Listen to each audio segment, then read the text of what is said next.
Hey hi hello friends, welcome back to our channel. అందరూ ఎలా ఉన్నారు? ఐ హోప్ అందరూ బాగున్నారని అనుకుంటున్నాను. ఈ వీడియోని స్టార్ట్ చేసే ముందు మీరు కానీ ఇంకా మన ఛానల్ని సబ్స్క్రైబ్ చేయకుండా ఉంటే వెంటనే సబ్స్క్రైబ్ చేసుకోండి అండ్ పక్కనే వచ్చిన బెల్ ఐకాన్ యాక్టివేట్ చేసుకోండి. సో ఫ్రెండ్స్, ఇంకా లేట్ చేయకుండా వెంటనే legend of blue sea episode 12ని స్టార్ట్ చేస్తాను. స్టోరీ ఇప్పుడు పాస్ట్ టైంలోకి వెళ్తుంది. డ్యామ్ యాంగ్ కాడికి వెళ్ళి చావు మళ్ళీ పుట్టకు అని కత్తితో చంపుతాడు. అప్పుడే వాళ్ళ సర్వెంట్ వచ్చి క్రిమినల్ డ్యామ్ ఆగు అని అంటాడు. డ్యామ్ దాని విని నువ్వు ఏమన్నావు అని అంటాడు. దీనికి అతను మిమ్మల్ని గవర్నమెంట్ వాళ్ళు అరెస్ట్ చేయమన్నారు అని అంటాడు. యాంగ్ దాన్ని చూసి నవ్వుతాడు. కట్ చేస్తే స్టోరీ ప్రజెంట్ టైంలోకి వస్తుంది. డిటెక్టివ్ హాంగ్ జూన్జేని తీసుకొని వెళ్ళిపోతాడు. అప్పుడే డియంగ్ షిమ్ కాడికి వస్తాడు. షిమ్ ఆ పింక్ ఆక్టోపస్ని చూస్తుంది. దాన్ని తీసుకొని జూన్జే ఎక్కడ ఉన్నావు అని థింక్ చేస్తుంది. జూన్జే దాన్ని విని వెనక్కి తిరిగి చూస్తాడు. డిటెక్టివ్ హాంగ్ జూన్జేని కారులోకి తీసుకొని వెళ్తాడు. అప్పుడే జూన్జేకి కాల్ వస్తుంది. అందుకని నన్ను వదలండి, ఫోన్ మాట్లాడతాను అని అంటాడు. దీన్ని విన్న డిటెక్టివ్ హాంగ్, రే యదవా, నువ్వు 3 సంవత్సరాల ముందు కూడా ఇలానే చెప్పావు, మీ పేరెంట్స్ బాధపడతారని, కానీ మీ ఫ్రెండ్స్కి కాల్ చేసి తప్పించుకున్నావు అని అంటాడు. దీనికి జూన్జే, ఈసారి అలా ఏం లేదు, నా లవర్ నా కోసం అక్కడ ఉంది అని అంటాడు. దీనికి డిటెక్టివ్ హాంగ్, తన్ని వెయిట్ చేయనివ్వు, ఒకవేళ నువ్వు రాకుంటే వెళ్ళిపోతుందిలే అని అంటాడు. దీనికి జూన్జే, నన్ను మీరు అరెస్ట్ వారెంట్ లేకుండా అరెస్ట్ చేశారు అని కొన్ని సెక్షన్లు పేరు చెప్పి, ఇది న్యాయం కాదు, నేను జస్ట్ కాల్ ఎత్తి మాట్లాడతాను అని అంటాడు. ఒక పక్క షిమ్ జూన్జేకి కాల్ చేస్తూ ఉంటుంది, కానీ అతను లిఫ్ట్ చేయలేడు. జూన్జే ఎక్కడికి వెళ్ళాడని థింక్ చేస్తూ ఉంటుంది. కట్ చేస్తే డిటెక్టివ్ హాంగ్ కాడికి ఇంకో ఆఫీసర్ వస్తాడు అండ్ ఇలా అంటాడు, మీరు ఇక్కడ ఏమి చేస్తున్నారు, అంతమందిని డిఎం కోసం పంపించి అని అంటాడు. దీని విన్న జూన్జే, మీరు ఏమన్నారు, డిఎం అని అన్నారా అని అంటాడు. దీన్ని డిటెక్టివ్ హాంగ్ చూసి ట్రిక్స్ ప్లే చేయకు అని అంటాడు. జూన్జే డిటెక్టివ్ హాంగ్ని పట్టుకొని, డియంగ్ నా కోసమే వస్తున్నాడు, నా లవర్ ఒంటరిగా ఉంది, ఫోన్ ఇవ్వండి అని అంటాడు. దీనికి అతను డియంగ్ ఎందుకు నీ వెనకాల పడతాడు అని అంటాడు. జూన్జే షిమ్కి కాల్ చేసి, నాకు అర్జెంట్ వర్క్ ఉంది, నేను రాలేను, నువ్వు ఇంటికి వెళ్ళిపో అని అంటాడు. అండ్ నీ కాడ మనీ ఉన్నాయి కదా అని అడుగుతాడు. దీనికి షిమ్, హా ఉన్నాయి, ఇక్కడే ఒక ట్యాక్సీ కూడా ఉంది అని అంటుంది. అప్పుడు జూన్జే, సరే కాల్ కట్ చేయకుండా ట్యాక్సీలోకి వెళ్ళు అని అంటాడు. షిమ్ అతనికి అడ్రస్ చెప్పబోతూ ఉంటుంది. అతను డియంగ్ అని తెలుస్తుంది షిమ్కి. నువ్వు మళ్ళీ హ్యాట్ వేసుకున్నావా అని అంటుంది. దాన్ని విన్న జూన్జేకి షిమ్ చెప్పిన మాటలు గుర్తు వచ్చి, అతను డియంగేనా, చెప్పు షిమ్ అని అంటాడు. షిమ్, నువ్వు ఎక్కడ ఉన్నావు అని అడుగుతాడు. దానికి షిమ్, జూన్జే, మనం ఫస్ట్ కలుద్దాం అనుకున్నాం కదా, అక్కడ అని అంటుంది. అప్పుడే కాల్ కట్ అయిపోతుంది. డిటెక్టివ్ హాంగ్ మళ్ళీ కాల్ చేస్తాడు, కానీ అది స్విచ్ ఆఫ్ అని వస్తుంది. జూన్జే షిమ్ చెప్పిన మాటలు గుర్తెచ్చుకొని, వాళ్ళు నామ్సామ్ డైరెక్షన్లో వెళ్తున్నారు, త్వరగా పాండి అని అంటాడు. వాళ్ళు అక్కడి నుంచి బయలుదేరుతారు. అప్పుడే డిటెక్టివ్ హాంగ్ జూన్జేతో, ఇదంతా స్కామ్ అయితే గుర్తుపెట్టుకో, నేను నిన్ను ఖచ్చితంగా చంపేస్తాను అని అంటాడు. దీనికి జూన్జే, ఒకవేళ ఆమెకేమైనా అయితే నువ్వు గుర్తుపెట్టుకో, నేను నిన్ను చంపేస్తాను అని అంటాడు. అండ్ తర్వాత ఇలా అంటాడు, నువ్వేం చేస్తున్నావు, త్వరగా మీ వాళ్ళకి కాల్ చేసి చెప్పు అని అంటాడు. జూన్జే జీపీఎస్ని చూస్తాడు, కానీ అది వర్క్ అవ్వదు. కట్ చేస్తే ఆ ట్యాక్సీలో షిమ్ పడిపోయి ఉంటుంది అండ్ పక్కనే ఇంజెక్షన్ కూడా ఉంటుంది. ఒక పక్క డియంగ్ నవ్వుతూ ఉంటాడు. కట్ చేస్తే జూన్జే డిటెక్టివ్ హాంగ్తో, మీ వాళ్ళని ప్రైవేట్ ట్యాక్సీస్ని చెక్ చేయమనండి అని అంటాడు. డిటెక్టివ్ హాంగ్ అది వాళ్ళకి చెప్తాడు. కట్ చేస్తే పోలీస్ వాళ్ళు వెహికల్స్ని చెక్ చేస్తూ ఉంటారు. డియంగ్ దాన్ని చూసి వేరే రూట్లో వెళ్తాడు. పోలీస్ వాళ్ళకి అలా ఎవరూ దొరకలేదని జూన్జే వాళ్ళకి తెలుస్తుంది. దీన్ని తెలుసుకున్న జూన్జే, పోలీస్కి దొరకకుండా ఎస్కేప్ అవ్వాలంటే ఒక రూట్ ఉంది, దాంట్లోనే అతను వెళ్ళుంటాడు అని అంటాడు. ఆ రూట్ ఒకటే చెక్ పోస్టులు లేకుండా ఉంటాయి అని అంటాడు. దీన్ని విన్న డిటెక్టివ్ హాంగ్, ఆ రూట్లోనే పోనీవు, వీడు చాలా పెద్ద స్కామరు, వీడికి అన్నీ తెలుసుంటాయి అని అంటాడు. తర్వాత జూన్జే షిమ్ కోసం బాధపడుతూ ఉంటాడు. దీన్ని డిటెక్టివ్ హాంగ్ చూస్తాడు. కట్ చేస్తే షిమ్ని డియంగ్ ఒక హాస్పిటల్ కాడికి తీసుకొని వెళ్తాడు. షిమ్ కళ్ళు తెరుస్తుంది. అప్పటికే తను ఒక రూమ్లో ఉంటుంది. డియంగ్ ఒక డ్రమ్లో వాటర్ నింపుతూ ఉంటాడు. డియంగ్ షిమ్ని చూసి హాయ్ అని అంటాడు. దీనికి షిమ్, నువ్వేం చేస్తున్నావు అని అంటుంది. దానికి డియంగ్, పైకి లేవకు, నువ్వు లేవలేవు, నేను నిన్ను ఏం చేయాలి అని అనుకోవడం లేదు, నేను జస్ట్ ఒకటి కన్ఫర్మ్ చేసుకుందామని అనుకుంటున్నాను, నాకు ఒక విచిత్రమైన కల వస్తుంది, నేను దాన్ని ఫస్ట్ కలే అనుకున్నాను, కానీ ఇప్పుడు అది నిజం అనిపిస్తుంది అని అంటాడు. దీని విన్న షిమ్, నువ్వైనా నాతో ఎందుకు కన్ఫర్మ్ చేసుకుందాం అని అనుకుంటున్నావు అని అంటుంది.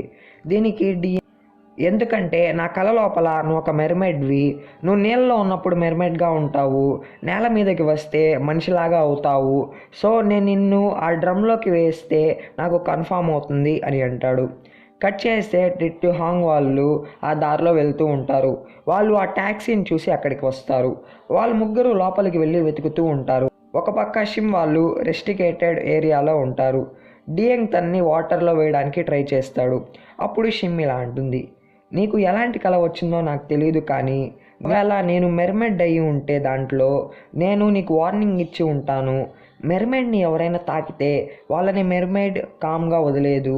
ఆ మెర్మైడ్ వాళ్ళ మెమరీస్లో తనకి ఇష్టమైంది ఏదైనా రిమూవ్ చేసేయగలదు అని అంటుంది. దీని విన్న డియంగ్కి తన పాస్ట్ గుర్తొస్తుంది. దాన్ని గుర్తు తెచ్చుకొని డియంగ్ షాక్ అవుతాడు. అప్పుడే షిమ్ ఇలా అంటుంది, నువ్వు నా మీద ఎప్పుడైతే చేయి వేస్తావో అప్పుడే నీ మెమరీస్ అన్నీ కోల్పోతావు అని చెప్పి తన హ్యాండ్ తాకు అని ఇస్తుంది తన హ్యాండ్ని. డియంగ్ అక్కడి నుంచి పారిపోతాడు. షిమ్ మనసులో జూన్జే నాకు భయంగా ఉంది అని థింక్ చేస్తుంది. దాన్ని జూన్జే విని షిమ్ ఎక్కడుందో అక్కడికి వెళ్తాడు. షిమ్ని చూసి షాక్ అవుతాడు అండ్ ఆమె కాడికి వెళ్ళి హక్ చేసుకొని సారీ నేను లేట్గా వచ్చాను అని అంటాడు. కట్ చేస్తే డియంగ్ తప్పించుకుంటాడు కారులో డిటెక్టివ్ హాంగ్ నుంచి. మళ్ళీ కట్ చేస్తే జూన్జే షిమ్ని తీసుకొని ఇంటికి వస్తాడు. వాళ్ళని చూసి పార్క్, జూన్జే న్యూస్ చూసావా, సోయల్ మొత్తం చెక్ పోస్ట్ పెట్టారు డియంగ్ కోసం, దానికి ఛార్జ్లో ఉన్నది ఎవరో కాదు డిటెక్టివ్ హాంగ్, నువ్వేం భయపడకు తను మీమీ హాంగ్లే అని అంటాడు. అప్పుడే డిటెక్టివ్ హాంగ్ లోపలికి వచ్చి నాకు తెలిసి నేనే ఆ మీమీ హాంగ్ని అని అంటాడు. టైహో అండ్ పార్క్ వాళ్ళని చూసి షాక్ అవుతారు. జూన్జే నేను ఇప్పుడే వస్తానని చెప్పి షిమ్ని లోపలికి తీసుకొని వెళ్తాడు. జూన్జే షిమ్ని తన రూమ్లో పనుకొని పెడతాడు. అప్పుడు షిమ్ ఇలా అంటుంది, జూన్జే అతను ఇందాక అని. దీనికి జూన్జే దాని గురించి మళ్ళీ మాట్లాడుకుందాం, ఏమీ థింక్ చేయకుండా బాగా పనుకో, నేను వెళ్ళి వాళ్ళతో మాట్లాడి వస్తాను అని చెప్పి వెళ్తాడు. కట్ చేస్తే జూన్జే హాల్లోకి వస్తాడు. అప్పుడు డిటెక్టివ్ హాంగ్ ఇలా అంటాడు, నిజం చెప్పాలంటే నేను ఆమెని ఇన్వెస్టిగేషన్ చేయాలి, నాకు తెలిసి డియంగ్కి ఆమె వెనకాల పడడానికి ఏదో ఒక రీజన్ ఉంటుంది అని అంటాడు.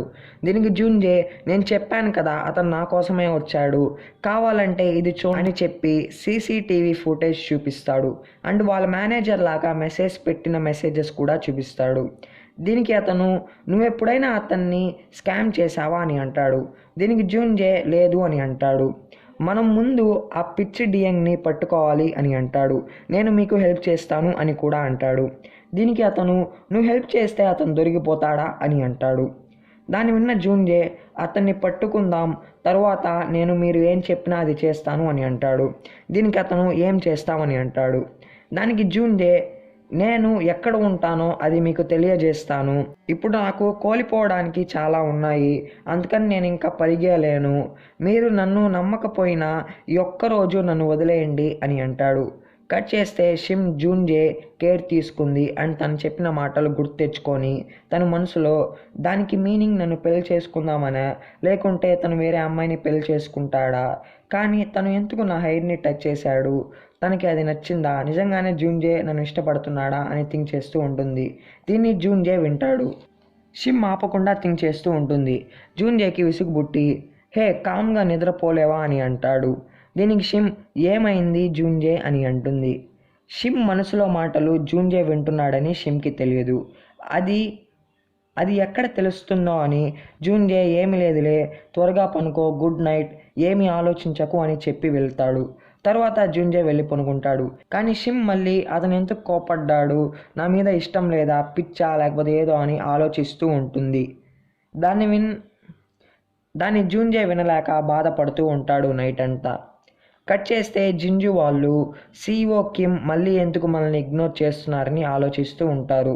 సరే చైర్మన్ హియోతో అయినా మాట్లాడాలి అని అనుకొని క్యాంగ్కి కాల్ చేసి మనం కలుద్దాం అని అంటుంది. దీనికి క్యాంగ్ సరే 7 PM కలుద్దాం అని అంటుంది. అప్పుడే క్యాంగ్ వాళ్ళ హస్బెండ్ మెడిసిన్స్ని మార్చేస్తుంది. దాన్ని చీహున్ చూస్తాడు అండ్ క్యాంగ్ అక్కడి నుంచి వెళ్ళిపోతుంది. వెంటనే చూయిన్ అక్కడికి వెళ్తాడు. అవి తీయేస్తాడు డౌట్ వచ్చి. కట్ చేస్తే జూన్జే వాళ్ళు బ్రేక్ఫాస్ట్ చేస్తూ ఉంటారు. అప్పుడు జూన్జే మేము బయటికి వెళ్ళి క్రిస్మస్ ట్రీ కనుక్కొని వస్తాం అని అంటాడు. దీనికి షిమ్ నేను కూడా వస్తాను అని అంటుంది. దానికి జూన్జే నువ్వు ఇంట్లోనే ఉండు, నువ్వు ఎలా ఉండాలి అని అనుకుంటున్నావో అలానే ఉండు అని అంటాడు. షిమ్ దాన్ని రాంగ్ వేలో ఆలోచిస్తూ ఉంటుంది. జూన్జే దాన్ని విని అలా కాదు అని అంటాడు. తర్వాత పార్క్ సరే మనం వెళ్ళి క్రిస్మస్ ట్రీ కొందాం, దాంతోపాటు మందు అండ్ స్నాక్స్ కూడా కొందాం, సరే షీహాని ఇన్వైట్ చేశానా అని అంటాడు. దానికి జూన్జే సరే అని అంటాడు. కట్ చేస్తే చైర్మన్ హియో అండ్ ఆ లాయర్ మాట్లాడుకుంటూ ఉంటారు. అప్పుడే చీహూన్ వస్తాడు. దాన్ని లాయర్ చూస్తాడు. చీహూన్ కామ్గా ఉండండి అని సైగలు చేస్తాడు. అప్పుడే ఆ లాయర్ ఎందుకు అంత తొందర పడుతున్నారు అని అంటాడు. దీనికి అతను నేను ఇదంతా నా కొడుక్కి ఇచ్చేద్దామని అనుకుంటున్నాను ప్రతి ఒక్కటి అని అంటాడు. దీనికి ఆ లాయర్ అయితే చీహూన్ సంగతి ఏంటి అని అంటాడు. దీన్ని మొత్తం చీహూన్ వింటాడు. కట్ చేస్తే జింజు అండ్ క్యాంగ్ కలుసుకుంటారు. జింజు ఎక్కువ మందు తాగేస్తుంది, అందుకని ఏదంటే అది మాట్లాడుతూ ఉంటుంది. దీని విన్న క్యాంగ్ నువ్వు తాగి ఉన్నావు అని అంటుంది. దీనికి జింజు అవును తాగే ఉన్నాను అని చెప్పి ఏదంటే అది మాట్లాడుతూ ఉంటుంది. దాన్ని విన్న క్యాంగ్ సరే నేను వెళ్తాను అని చెప్పి వెళ్తుంది. అప్పుడే జింజు మత్తులో నువ్వు మీ క్లాస్మేట్ హస్బెండ్ని పెళ్లి చేసుకున్నావా అని అంటుంది. దాన్ని క్యాంగ్ విని నువ్వు ఏమన్నావు అని అంటుంది. దీనికి జింజు నాకు మొత్తం తెలుసు, నువ్వు నీ స్కూల్ ఫ్రెండ్ హస్బెండ్ని పెళ్లి చేసుకున్నావు అండ్ ఆమె ఇప్పుడు కనిపించడం లేదు, నువ్వు అతన్ని సన్ని బయటికి పంపించేశావు, మొత్తానికి నువ్వు వాళ్ళ ఫ్యామిలీని నాశనం చేశావు అని అంటుంది. దీన్ని విన్న క్యాంగ్ కోపంగా వెళ్ళిపోతుంది. కట్ చేస్తే జూన్జే వాళ్ళు క్రిస్మస్ పార్టీ కోసం అంతా రెడీ చేస్తూ ఉంటారు. అప్పుడే షిమ్ వస్తుంది. పార్క్ షిమ్ని చూసి నువ్వు చాలా బాగున్నావు అని అంటాడు. షీహా జలస్ ఫీల్ అవుతుంది. అప్పుడే టైహో మళ్ళీ పిక్ తీస్తాడు. దాన్ని జూన్జే చూసి నీకు పిక్ తీయకు అని చెప్పాను కదా అని తన వెనకాల పరిగెత్తాడు. కట్ చేస్తే షీహా షిమ్ కాడికి వెళ్ళి నువ్వు మళ్ళీ వచ్చావా అని అంటుంది. దానికి షిమ్ అవును ఇది నా ఇల్లు, నేను ఎప్పుడైనా వస్తాను ఎప్పుడైనా పోతాను, ఖచ్చితంగా నేను జూన్జేతోనే వేరే ఇంటికి వెళ్తాను అని అంటుంది. దీనికి షీహా ఏంటి నువ్వు జూన్జేని పెళ్లి చేసుకుంటున్నావా అని అంటుంది. దానికి షిమ్ అది ఇంకా తెలియదు, కానీ జూన్జే నన్ను ఇష్టపడతాను అని చెప్పాడు అని అంటుంది. దీనికి షీహా నిజంగా జూన్జే అది చెప్పాడా అని అంటుంది. షిమ్ అవును అని అంటుంది. దానికి షీహా జూన్జే అలానే చెప్తాడులే అందరినీ హ్యాపీగా ఉంచాలని చెప్పి, అది నిజం కాదు అని అంటుంది. దీన్ని విన్న షిమ్కి ఏం అర్థం కాదు. కట్ చేస్తే డిఎన్కి క్యాంగ్ కాల్ చేస్తూ ఉంటుంది, కానీ అతను కాల్ లిఫ్ట్ చేయడు. అప్పుడే క్యాంగ్ కాడికి చీహూన్ వస్తాడు. అప్పుడు క్యాంగ్ నువ్వేమైనా చెప్పాలా అని అంటుంది. దీనికి చీహూన్ అమ్మ నా నాన్న ఎవరు అని అంటాడు. దీనికి క్యాంగ్ మీ నాన్న బెడ్రూమ్లో నిద్రపోతూ ఉన్నాడు అని అంటుంది. దీనికి చీహూన్ నా నిజమైన నాన్న ఎవరు అని అడుగుతాడు. దానికి క్యాంగ్ ఎందుకు సడన్గా అంత ఆత్రం పుడుతుంది అని అంటుంది. దీనికి చీహూన్ నాకెప్పటి నుంచో తెలుసుకోవాలని ఉంది, కానీ నేను అడగలేదు అంతే అని అంటాడు. దీనికి క్యాంగ్ మీ నిజమైన నాన్న నిన్ను లవ్ చేస్తూ ఉన్నాడు, సో నువ్వు అతని గురించి తెలుసుకోపలేదు ఓకేనా అని అంటుంది. దీనికి చీహూన్ ఎమోషనలీ ఓకే అమ్మా ఇదే నిజమని అనిపిస్తుంది అని అంటాడు. కట్ చేస్తే షీహా ఒక షాప్లో డ్రింక్ చేస్తూ ఉంటుంది. టైహోని రమ్మంటుంది, అందుకని టైహో వస్తాడు. షీహా టైహోకి తన ఫోటో ఇస్తుంది. దాన్ని చూసి టైహో ఇది ఎందుకు అని అంటాడు. దానికి షీహా నువ్వు నా పిక్ కావాలంటే నువ్వు దొంగచాటుగా తీస్తావు కదా, అందుకే ముందుగా ఇస్తున్నాను అని అంటుంది. దానికి టైహో షీహా నువ్వు అనుకున్నట్టు ఏమీ లేదు అని అంటాడు. దానికి షీహా తను జూన్జేని ఎలా లవ్ చేసింది ఎప్పుడు లవ్ చేసింది అని చెప్తూ ఉంటుంది. టైహోకి ఒక పక్క బోర్ కొడుతూ ఉంటుంది. తర్వాత షీహా ఫుల్గా డ్రింక్ చేసి జూన్జేకి కాల్ చేసి జూన్జే నాకు ఎంగేజ్మెంట్ వద్దు నేను డైరెక్ట్గా మ్యారేజ్ చేసుకుంటాను అని పిచ్చి పిచ్చిగా క్రై చేస్తూ చెప్తూ ఉంటుంది. దానికి జూన్జే నువ్వు ముందు ఇంటికి వెళ్ళు, నీతో టైహో ఉన్నాడు కదా అతను నిన్ను ఇంటికి తీసుకొని వెళ్తాడులే, సరే నేను నిజంగా కాల్ కట్ చేస్తున్నాను అని చెప్పి కాల్ కట్ చేస్తాడు. తర్వాత తన రూమ్లోకి వెళ్తాడు. షిమ్ అక్కడ ఒకలాగా పనుకొని ఉంటుంది. దాన్ని జూన్జే చూసి ఏమలా పనుకొని ఉన్నావు, లేచి నీ రూమ్కి వెళ్ళు అని అంటాడు. షిమ్ మనసులో దాని మీనింగ్ నన్ను వెళ్ళిపోమనా అని అనుకుంటుంది అండ్ అక్కడి నుంచి లేస్తుంది. జూన్జే దాన్ని విని సరేలే నేనే పైకి వెళ్ళి పనుకుంటాను, నువ్వు ఇక్కడే పనుకో, కానీ ఈరోజైనా ఏం థింక్ చేయకుండా పనుకో, నేను నిన్ను బతిమాలుతున్నాను అని చెప్పి వెళ్తాడు. కట్ చేస్తే జింజు నిద్రలేస్తుంది. వాళ్ళ హస్బెండ్ ఇలా అంటాడు, ఎందుకు నువ్వు అంత డ్రింక్ చేశావు, సరే ఆమెతో ఏం మాట్లాడావు అని అడుగుతాడు. దానికి జింజు నిన్న ఏం జరిగిందో గుర్తు తెచ్చుకుంటుంది. నేనెందుకు అలా చేశాను అని బాధపడుతూ ఉంటుంది. వెంటనే జింజు క్యాంగ్ కాడికి వెళ్ళి సారీ చెప్తుంది. కానీ ఆమె అసలు ఏమీ పట్టించుకోదు. కట్ చేస్తే షిమ్ టైహో కాడికి వెళ్ళి ఇలా అంటుంది, నీ స్కిన్ నార్మల్గానే రెడ్గా ఉంటుందా అని. దీనికి టైహో నో అని చెప్పి తల ఊపుతాడు. దీనికి షిమ్, కానీ నేను ఎప్పుడు చూసినా నువ్వు రెడ్గానే ఉంటావు అని అంటుంది. సరే నువ్వు నాకు అది నేర్పిస్తావా అని అంటుంది. దాన్ని విన్న టైహో ఏంటది అని అంటాడు. దానికి షిమ్, అదే కంప్యూటర్, టీవీలో చెప్పారు మన కంప్యూటర్ ద్వారా ఏదైనా తెలుసుకోవచ్చు కదా అని అంటుంది. అయితే నీకు అది తెలుసా అని అంటుంది. దాన్ని విన్న టైహో ఏంటది అని అడుగుతాడు. దానికి షిమ్ టైహో చెవిలో చెప్పబోతూ ఉంటుంది. అప్పుడే జూన్జే వచ్చి ఏం చేస్తున్నావు అని అంటాడు. అయినా షిమ్ టైహో చెవిలో ఒక మనిషి మనల్ని ఫ్లడ్ చేస్తున్నాడా అని ఎలా తెలుసుకోవాలి అని అంటుంది. దాన్ని జూన్జే చూసి, హే చెవిలో మాట్లాడకండి, ఏదైనా ఉంటే మైండ్లో అయినా థింక్ చేయండి అని అంటాడు. అండ్ టైహోని చూసి, ఎందుకు నీ చెవులు రెడ్గా అయి ఉన్నాయి అని అడుగుతాడు. అండ్ మీరేం చేస్తున్నారు అని అంటాడు. దానికి షిమ్, టైహో నాకు కంప్యూటర్ నేర్పిస్తున్నాడు అని అంటుంది. దాన్ని విన్న జూన్జే నేను నేర్పిస్తాను అని అంటాడు. దానికి షిమ్ వద్దు అని అంటుంది. కానీ తన మనసులో నువ్వు నన్ను లవ్ చేస్తున్నావా లేకుంటే నాతో ఫ్లడ్ చేస్తున్నావా నేను కనిపెట్టాలి అని అనుకుంటుంది. దాన్ని విన్న జూన్జే నేను అది నీకు పెద్దగా చెప్తేనే తెలుసుకుంటావా అని అంటాడు. దాన్ని విన్న షిమ్ ఏంటి నువ్వేం చెప్పావు అని అంటుంది. దానికి జూన్జే ఏమి లేదులే, నువ్వు టైహో కాడే నేర్చుకోవాలనుకుంటే అతని కాడే నేర్చుకో అని చెప్పి వెళ్ళిపోతాడు. అప్పుడే టైహో నేను నీకు ఫస్ట్ ఆన్లైన్లో ఎలా సెర్చ్ చేయాలో నేర్పిస్తాను అని అంటాడు. కట్ చేస్తే హియో అండ్ క్యాంగ్ కలిసి డాక్టర్ కాడికి వెళ్తారు. డాక్టర్ ఆ రిపోర్ట్స్ చూసి రోజు రోజుకు మీ ఐసైట్ దారుణంగా అవుతుంది, ఖచ్చితంగా సర్జరీ చేయాలి, కానీ దాని తర్వాత జాగ్రత్తగా ఉండాలి అని అంటాడు. వాళ్ళిద్దరూ బయటికి వెళ్తారు. క్యాంగ్ నేను ఇప్పుడే వస్తానని చెప్పి పక్కకి వెళ్తుంది. అప్పుడే జూన్జే వాళ్ళ మామ్ కూడా వస్తుంది. హియో ఆమెని చూస్తాడు, కానీ హియో ఆమెను చూసి గుర్తుపట్టలేడు, అసలు సరిగ్గా కనిపించదు. అప్పుడే క్యాంగ్ వచ్చి అతన్ని తీసుకొని వెళ్ళిపోతుంది. దాన్ని ఆమె చూసి తన పాస్ట్ గుర్తు తెచ్చుకుంటుంది.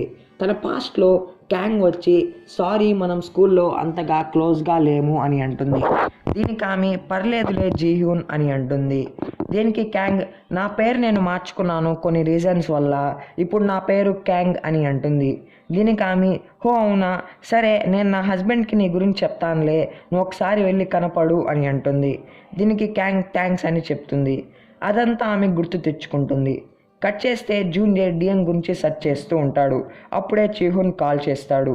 జూన్జే కాల్ లిఫ్ట్ చేసి ఏంటి అని అంటాడు.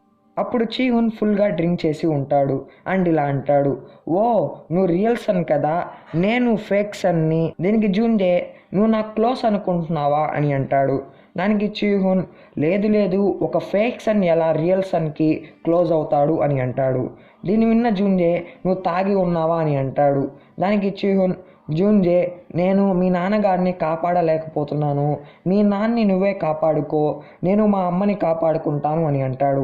దీని విన్న జూన్జే నువ్వేం మాట్లాడుతున్నావు అని అంటాడు. దానికి చీహున్ ఇదే నా లాస్ట్ వార్నింగ్ జూన్జే, ఫేక్ సన్ నుంచి రియల్ సన్కి అని చెప్పి కాల్ కట్ చేస్తాడు. జూన్జే ఏమైందో అని చెప్పి ఆలోచిస్తూ ఉంటాడు. కట్ చేస్తే జూన్జే షిమ్ కాడికి వెళ్ళి నువ్వు ఈ రూమ్ని తీసుకుంటున్నావా అని అంటాడు. దానికి షిమ్ నేను నిన్ను ఒకటి అడగాలి అని ఉన్నాను అని అంటుంది.